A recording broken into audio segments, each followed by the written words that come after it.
കഴിഞ്ഞ ദിവസം ഒരു വാർത്ത പുറത്തു വന്നിരുന്നു. ഈ വാർത്ത വലിയ കോളിളക്കമാണ് നമ്മുടെ പ്രതിരോധ മേഖലയ്ക്കിടയിലും രാജ്യത്തെ ഭരണസിരാ കേന്ദ്രങ്ങൾക്കിടയിലും സൃഷ്ടിച്ചത്. എന്താണ് ഈ വാർത്ത എന്ന് ചോദിച്ചു കഴിഞ്ഞാൽ, ഇന്ത്യയും പാകിസ്ഥാനും തമ്മിലുള്ള ബന്ധം മെച്ചപ്പെടുത്താനുള്ള ശ്രമങ്ങൾ അത് രഹസ്യമായി നടക്കുന്നു എന്നുള്ളതാണ് പ്രധാനപ്പെട്ട കാര്യം. 3 മാസത്തിനുള്ളിൽ 2 രഹസ്യ കൂടിക്കാഴ്ചകളാണ് നടന്നത് എന്നുള്ളതാണ്. ഇത് നമ്മുടെ ദേശീയ സുരക്ഷാ ഉപദേഷ്ടാവായിട്ടുള്ള അജിത് ഡോവൽ അറിഞ്ഞുകൊണ്ടാണ് നടന്നത് എന്നുള്ളതും പ്രധാനപ്പെട്ട ഒരു കാര്യമാണ്.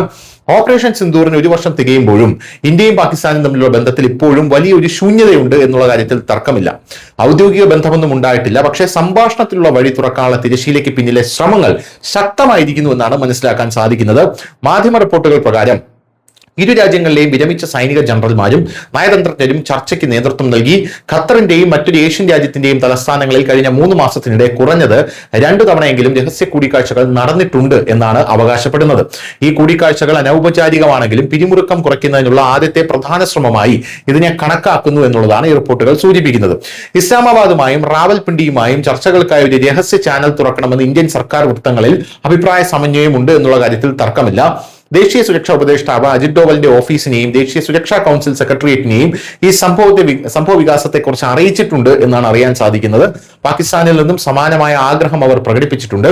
ഭാവിയിൽ സാധ്യമായ ഒരു ഭീകരാക്രമണം ഉണ്ടായാൽ സംഘർഷങ്ങൾ കൂടുതൽ വഷളാകുകയും തടയുകയും പ്രതിസന്ധി ഘട്ടങ്ങളിൽ നേരിട്ട് ബന്ധം സ്ഥാപിക്കുകയും ചെയ്യുക എന്നതാണ് ഈ ചർച്ചകളുടെ പ്രധാനപ്പെട്ട ലക്ഷ്യം എന്നുള്ളതും മറ്റൊരു കാര്യമാണ്. ഭീകരവാദവും ചർച്ചകളും ഒരുമിച്ച് പോകില്ല എന്ന ഇന്ത്യയുടെ നിലപാട് എപ്പോഴും വ്യക്തമാണ്. എന്നിരുന്നാലും പിന്നോട്ട് മാറിയുള്ള ചർച്ചകൾ ഈ തത്വത്തിന്റെയും ലംഘനമായി കണക്കാക്കാനാകില്ല.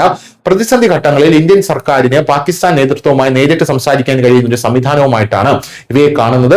നിലവിൽ DGMO തലത്തിൽ ആഴ്ചതോറുമുള്ള ഒരു ഹോട്ട്ലൈൻ വഴി മാത്രമേ ഇരു രാജ്യങ്ങളും ആശയവിനിമയം നടത്തുന്നുള്ളൂ.